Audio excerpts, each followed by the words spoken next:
Good morning, students. Today we can revise lesson 7 thermodynamics.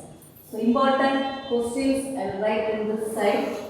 So first, definition for system and surroundings. Surroundings, boundary. So system definition is it's a part of a universe. System, it's a part of universe which is under thermodynamic consideration. So which is taken for thermodynamic consideration is taken as system. Okay. So example we can say water in a beaker, a balloon filled with air. So these are all examples for a system. So next is surrounding. So surrounding is a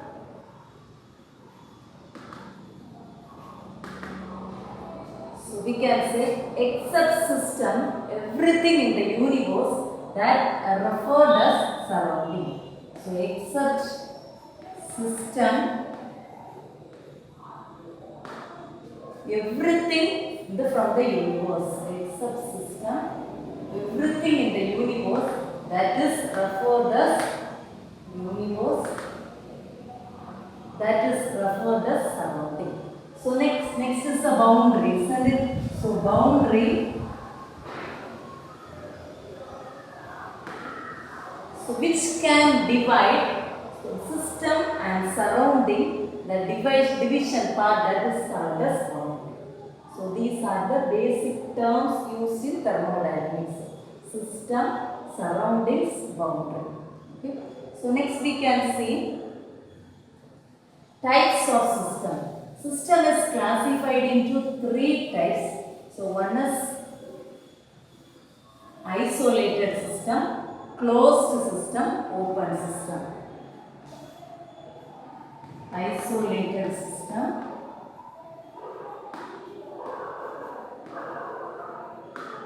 closed system, open system.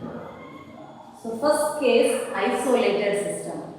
So hot water taken in thermos flask, hot water taken in thermos flask is an example for this isolated system. Okay.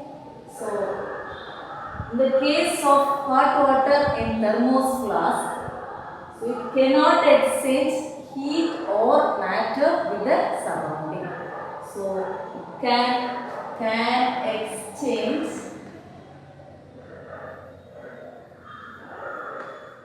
neither matter nor energy. Neither matter nor energy. So this is the first case, isolated system. Hot water taken in thermos flask is an example for isolated system. So when hot water is taken in thermos flask, so after some time, so when you see the hot water, so its matter as well as energy, it will not change. So the important case we can say is can exchange neither matter nor energy. So closed system, hot water taken in closed container, otherwise closed beaker. Hot water taken in closed beaker is an example for this closed system. So in closed beaker, when you take hot water, so after some time, the temperature of the hot water may be vary, but the amount of water it will not change. So we can say, so in this case, it can exchange energy, so energy in the form of heat, but cannot exchange matter. So this is the second case. Next, third case is hot water taken in open beaker. Okay, the beaker which is open, so we have taken hot water there. So here, so when you are taking initial time and at final time, we can see, so we can observe that in beaker, so both matter and energy can be varied. So it can exchange hot water in open beaker. In the case of open system, it can exchange energy as well as matter. So these are the three types of system. One is isolated system, closed system, open system. So in the case of isolated system, it can exchange neither matter nor energy. Hot water taken in thermos flask is an example for isolated system. Next case, closed system. So in the case of closed system, it can exchange energy but cannot exchange matter. Hot water taken in closed beaker is an example for this closed system. So next is open system. In the case of open system, it can exchange energy and matter. Hot water taken in open beaker is an example for open system. So this question is also types of system.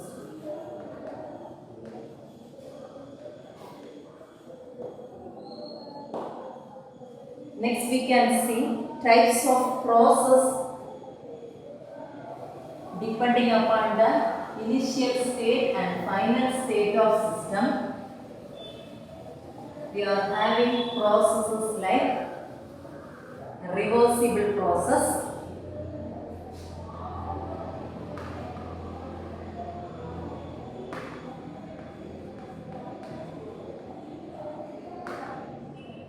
so in the case of reversible process, the system can be restored from final state to initial state.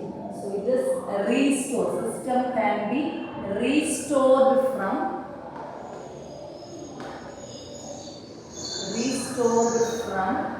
final state to initial state. But in the case of irreversible process, system cannot be restored from final state to initial state. Cannot be restored. So in the case of adiabatic process,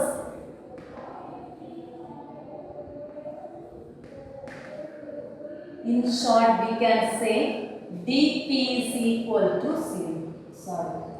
dQ is equal to 0. Okay.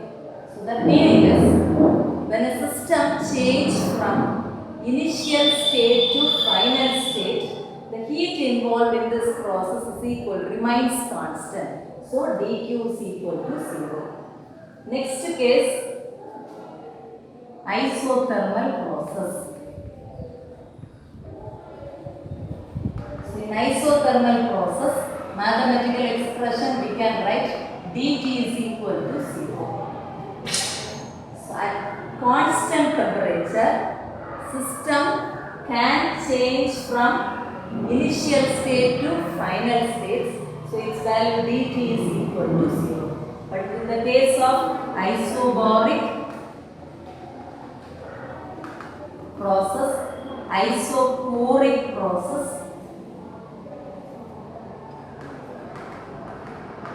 so isobaric process dP is equal to 0. Isochoric process dV is equal to 0. Okay. So the last case is related with volume, isn't it? So when a system changes from initial state to final state, so volume remains constant. So here, so pressure is constant. So in the case of isothermal process, temperature is constant. So in the case of adiabatic process, heat is constant. So these are different types of process. So this next we have to study types of process.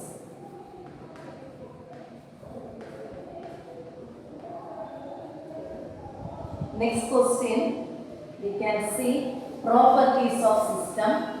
Two properties of systems are there. One is extensive property, the other one is intensive property. So first one, extensive property.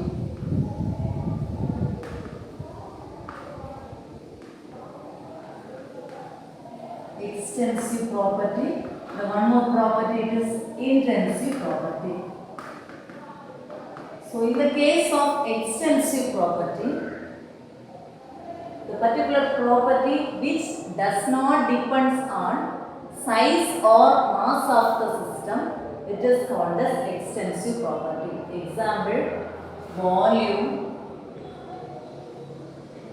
number of moles. So these properties which is depends on size or mass of the system.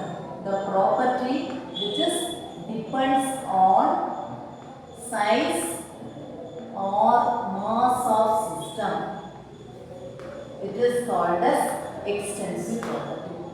In the case of intensive property, it is independent on the property which is independent on size or mass of the system, it is called as intensive property. So refractive index.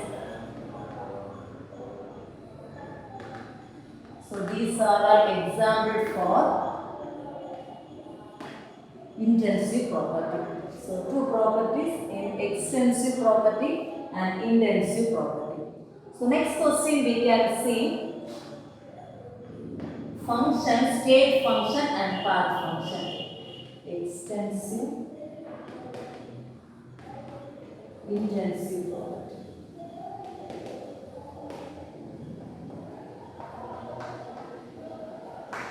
So next case we can see state function and path function.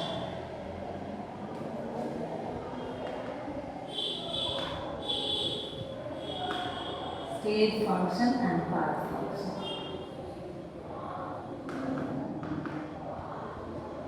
So if state function, so usually some of the properties depends on pressure, volume, temperature and number of moles. So these are all called state variables.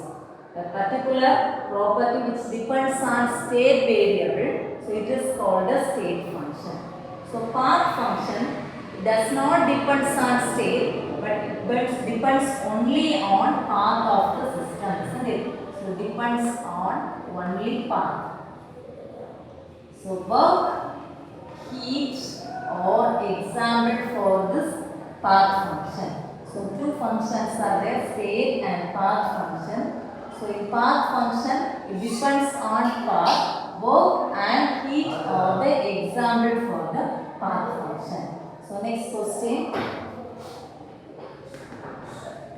State, path function.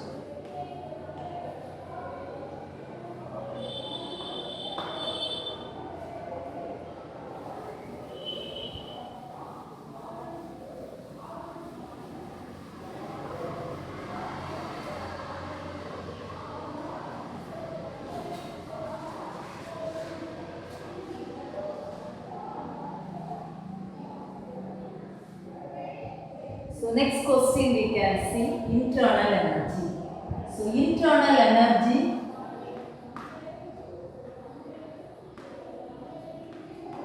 is given by the simple U. Okay. So internal energy is nothing but total energy of the molecules of the system is called as internal energy. It is given by U.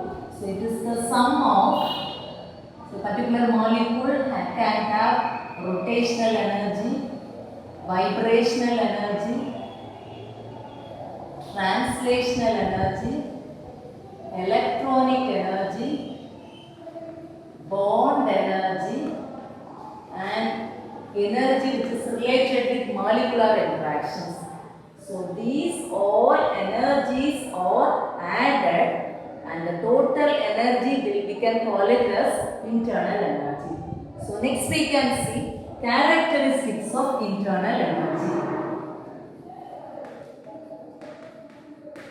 Characteristics of internal energy. So internal energy is an extensive property. That's the first point. So extensive property definition. Extended property which is depends on mass or size of the system, it is called as extensive property. The characteristics of internal energy. The first point is internal energy is an extensive property. So second point is, so it is a state function. It depends on, this energy can depends on state variables, pressure, temperature, volume, number of moles. So next third point is, so change in internal energy can be calculated by using the formula delta U is equal to U final, that is internal energy in final state minus internal energy in initial state, UF minus UY. So usually for cyclic process, this delta U value is equal to 0. Okay. So next point is, so delta U is equal to UF minus UY. So if it is getting a positive value, that meaning is, so final state of internal energy is more than internal energy present in the initial state. So we are getting this positive. So if the case is, we can say UF greater than UY. So next last case is delta U may be UF minus UY. It will be negative. At which condition it is possible negative? If UY is greater than UF, that meaning is UF less than UY, that shows it is negative value. So UF less than UY. So these are the characteristics of internal energy. So internal energy is an extensive property. It depends on mass or size of the system. So second one, it is a state function. It depends on state variable T, B, T and N. So change in internal energy is equal to internal energy in final state minus internal energy in initial state. For a cyclic process, change in internal energy is equal to 0. Delta U, change in internal energy is getting positive value when final state internal energy is more than initial state internal energy.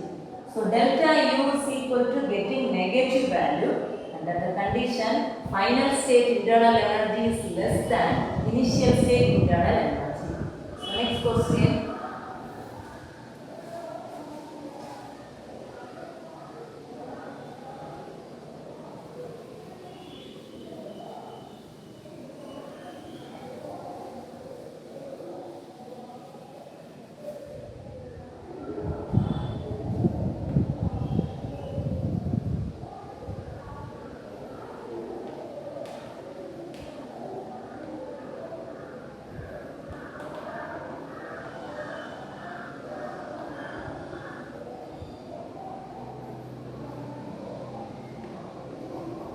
Work involved in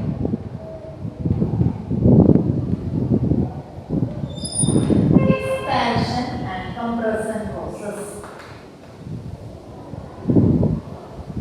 Compression process.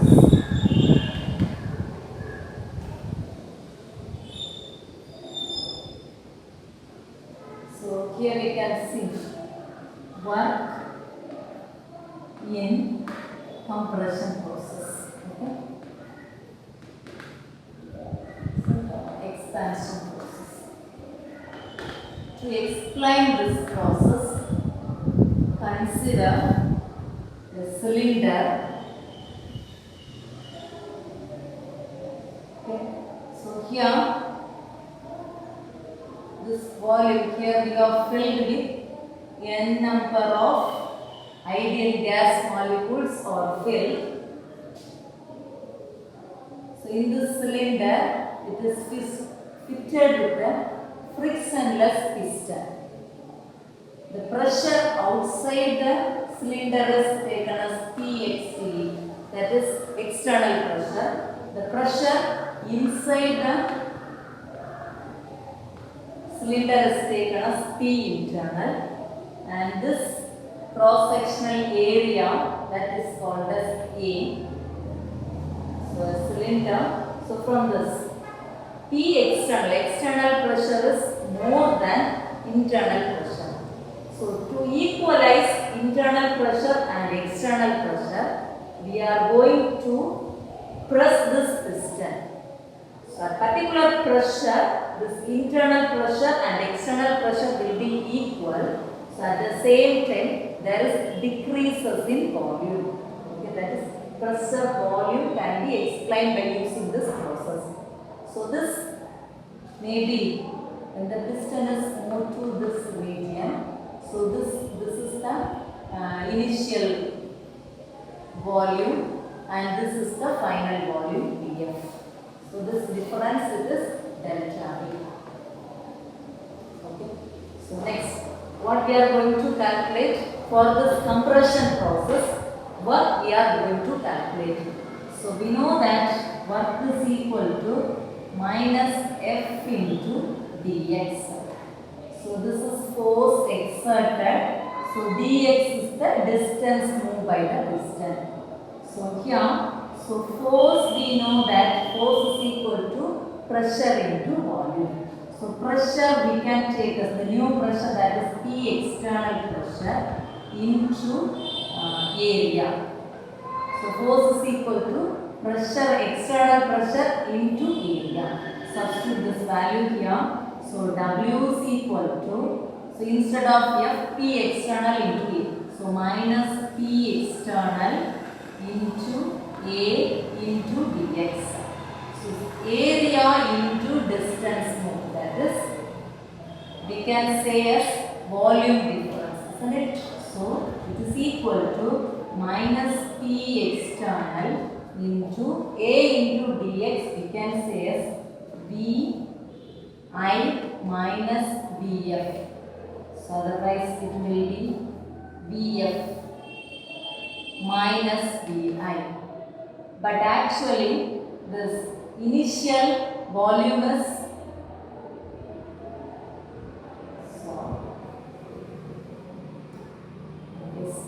so initial volume is more than the final volume. We used to write correct Vf minus Vi.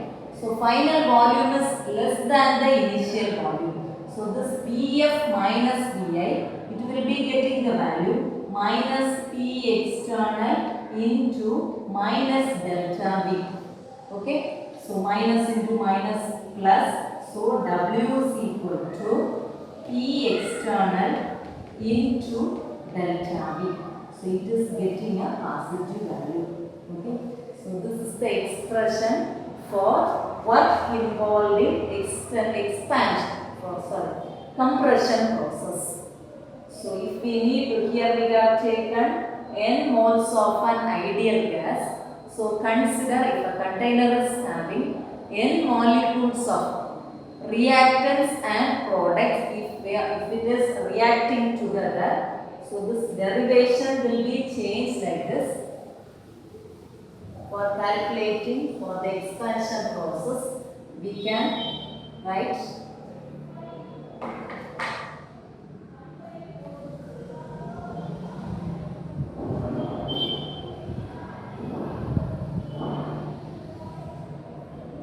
so for reverse reaction. So this we have done the derivation for work involved in compression process.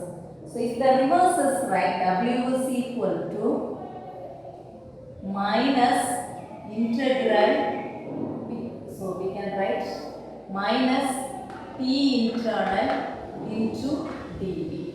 Okay, for the reverse. So we are going to write the expression for work involved in expansion process. We have finished for compression process. So W is equal to the reverse one I have written, that is minus P internal into dV. So here, so we know that PV is equal to N of T, ideal gas equation. This pressure we can write P internal pressure. Okay. So rearrange the equation. P internal is equal to N RT divided by V. So substitute this here. Okay. So W is equal to minus N RT divided by V into dV. Okay. here, so we can take this nRT outside. So it is dV by dV. So when you take the integral VI to VF, initial volume to final volume, which is equal to minus nRT into so when you take this value here, so dV by d 1 by d, so this we are getting VI minus VF, so this is equal to minus nRT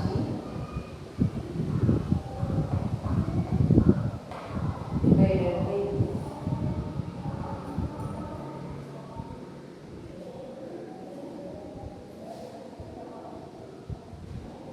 Upper limit minus lower limit, so it is VF minus VI, so nRT VF divided by VI. So to take this minus nRT ln, it will come here also ln.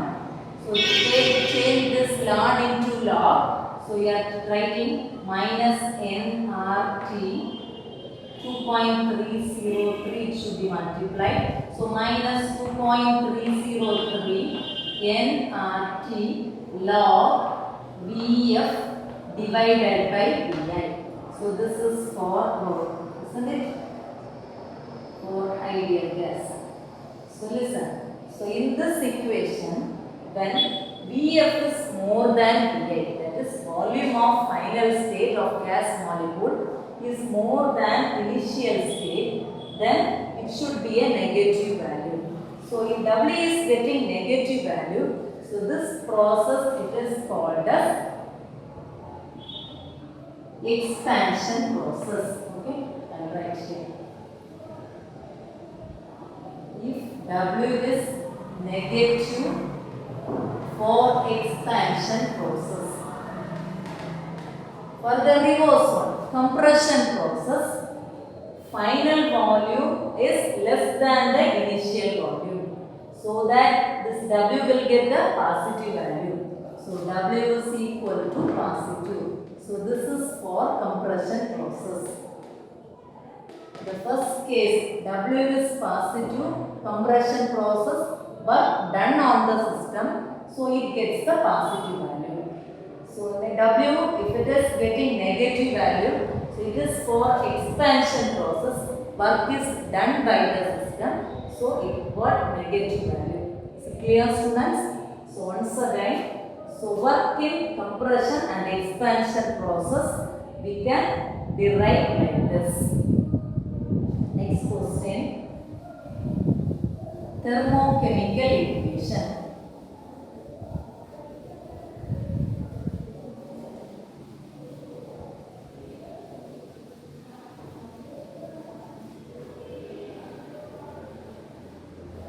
Next question is thermochemical equation.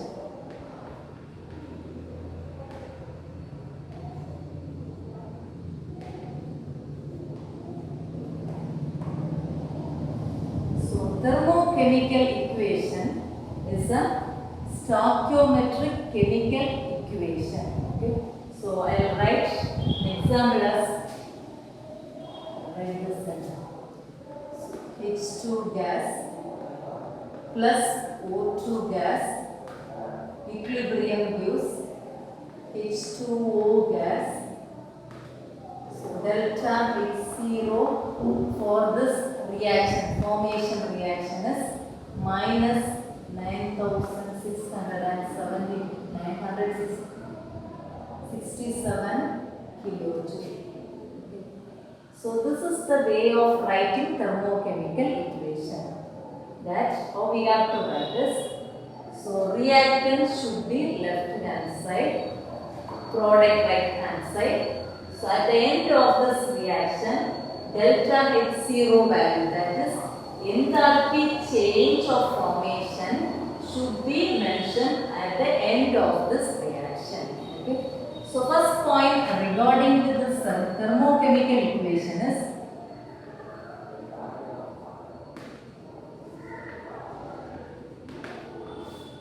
First point is, so coefficients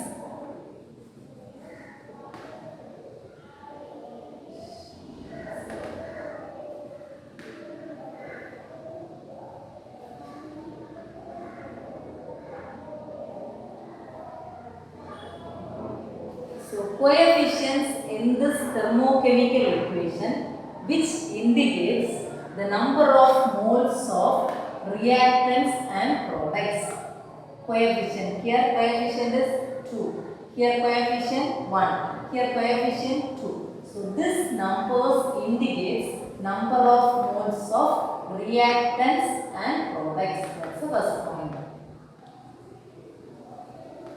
So second is, enthalpy change in the particular thermochemical equation should be mentioned at the end of the reaction.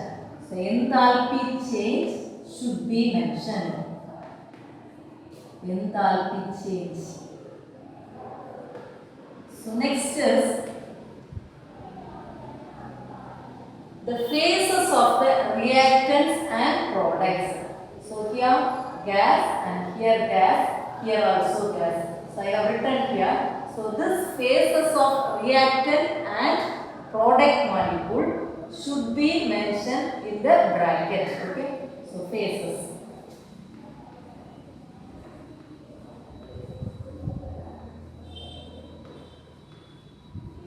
Molecules of products and reactants should be mentioned. So next is, to balance the equation, if you are adding a number, so throughout the equation you have to multiply. For example, if the equation is not balanced, if you are multiplying a particular number, then this enthalpy change also multiplied by the particular number. Okay, so enthalpy change also multiplied by the number. Enthalpy change also multiplied to get a balanced equation. So next case is, so if the equation is reversed, you are writing decomposition of water molecule means the same way the sign of enthalpy change also change with same magnitude. Okay, so the sign of enthalpy change, enthalpy have to change for reverse reaction. Okay, so see here example I have written. So when you are writing the reverse reaction, 2H2O gas is giving 2H2 plus O2 gas, delta X0 is equal to plus 967 kg. So these are the points related with thermochemical equation. So first one, coefficients in thermochemical equation indicates number of moles of products and reactants. Second is, in the thermochemical equation, enthalpy change should be mentioned at the end. Third point, so a solid, liquid or gas, this phases should be indicated in bracket. Next is, so enthalpy change also multiplied when you balance the equation. Next, fifth point is, sign of enthalpy change should be changed when you reverse the equation. So these are the points related with thermochemical equation.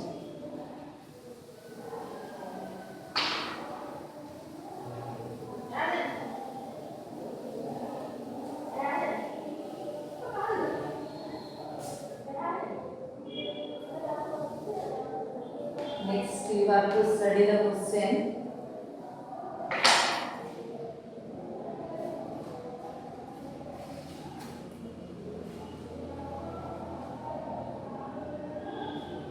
Relation between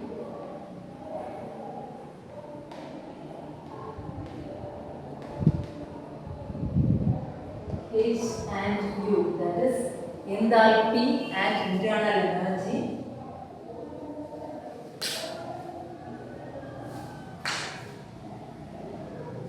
relation between Cp and Cv.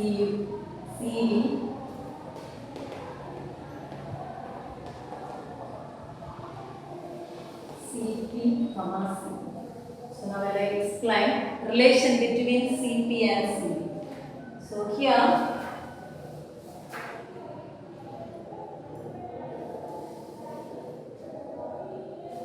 relation between Cp and Cv.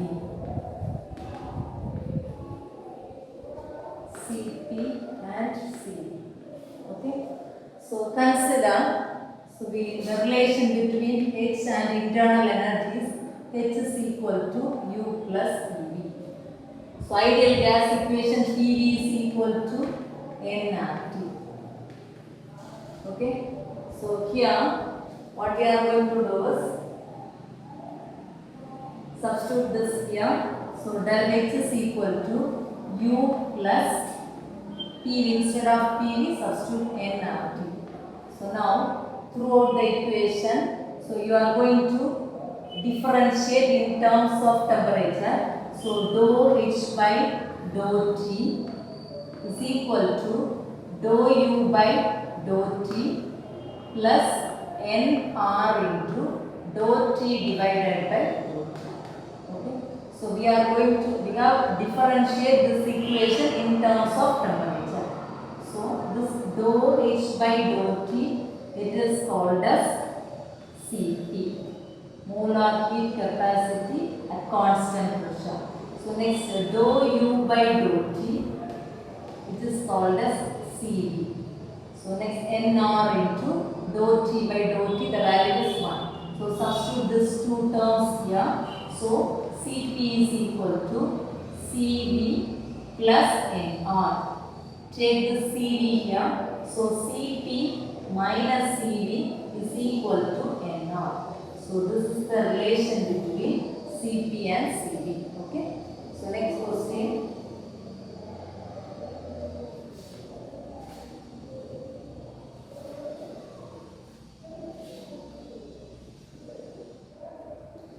Bond cable cycle.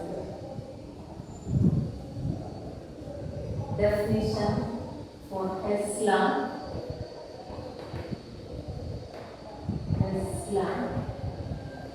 Next, bond cable cycle. So important use of this Tesla is to find out the lattice enthalpy. So this bond cable cycle is used to find out lattice energy of a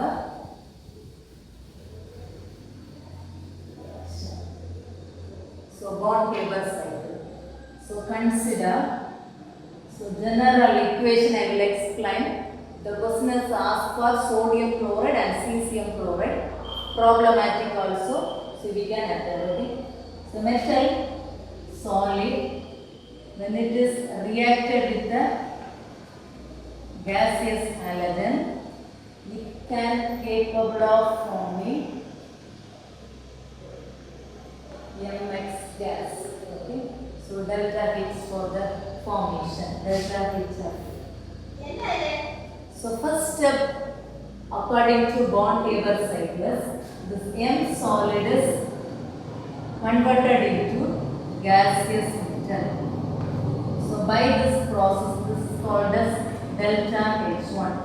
Okay. Enthalpy change during this process is delta H1. So afterwards, this gaseous metal will be converted into, by removal of one electron, it will be changed as M plus gas. So next, by dissociation, this half H2 is converted into X gas. Okay, so that is called as delta H3. So next, by here metal is losing one electron. So this electron is gained by this halogen atom and it is forming X minus gas. So this M plus and X minus gas combined together and it is forming MX gas. So this is mentioned as U. Okay. So that is lattice energy. So So we can calculate. So first, so according to Hess law, delta HF is equal to delta H1 plus delta H2 plus delta H3 plus delta H4 plus U.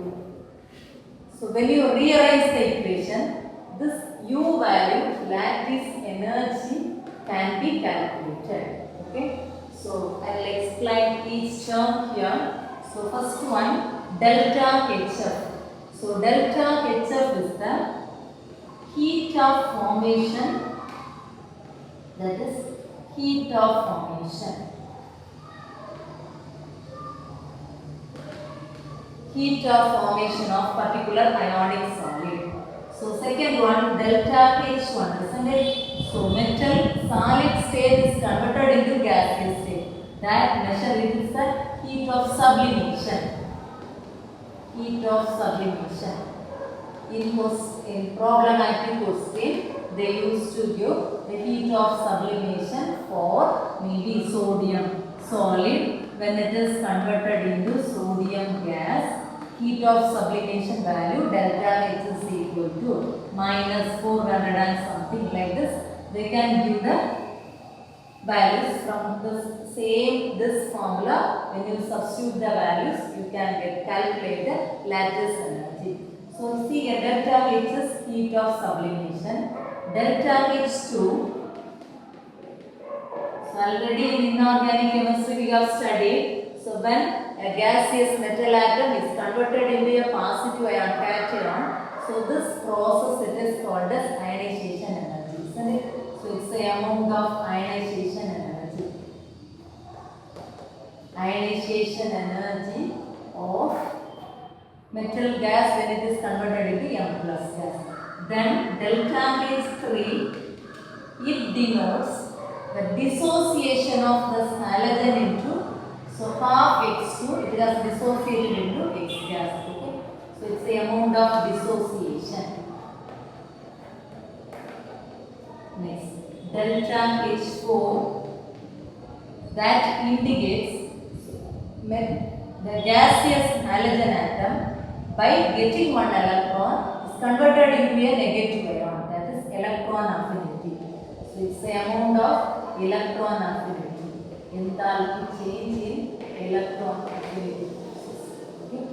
So next, this will be reacting together and U is the lattice energy. So this value you have to calculate.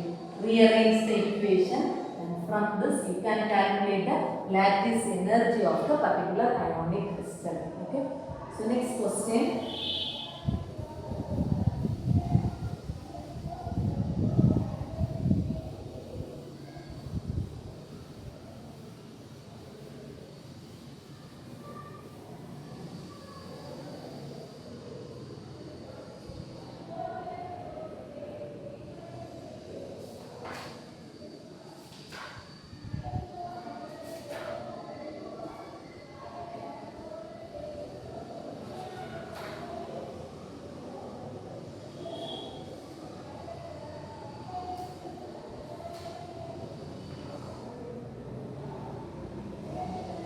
Next question we can see Gibbs free energy.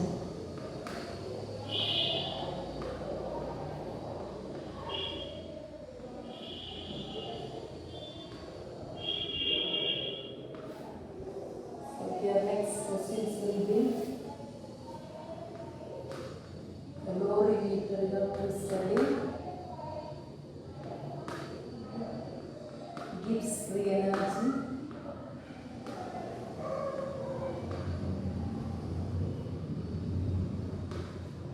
Laws of thermodynamics.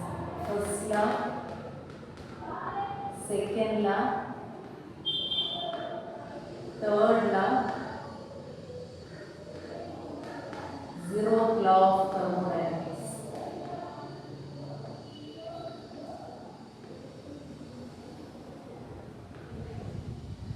So here, see here. So next question we can see Gibbs free energy. So Gibbs free energy G is equal to H minus Ts. Okay. So here G is called as free energy, H is enthalpy, T is temperature, S is entropy. We are going to study the relation between G and W. Okay, Gibbs free energy and work done on the system. Okay, so change in free energy, delta G is equal to delta H minus T delta S. T delta S. So here you have to substitute delta H is equal to Q plus W. So delta G is equal to Q plus W minus T delta S. Substitute delta S is equal to Q by T. So delta G is equal to Q plus W minus T into delta S value is Q by T. So when you cancel this, delta Q plus W plus P delta V. Okay, so here also it is equal to Q plus W minus Q plus P delta V. So this minus Q and plus Q is cancelled and you are getting W minus P delta V. So change in free energy minus delta G is equal to minus W plus P delta V. Okay, so this is the derivation for work done on the system and Gibbs free energy. So important questions are given on the board. Take screenshot. Thank you, students.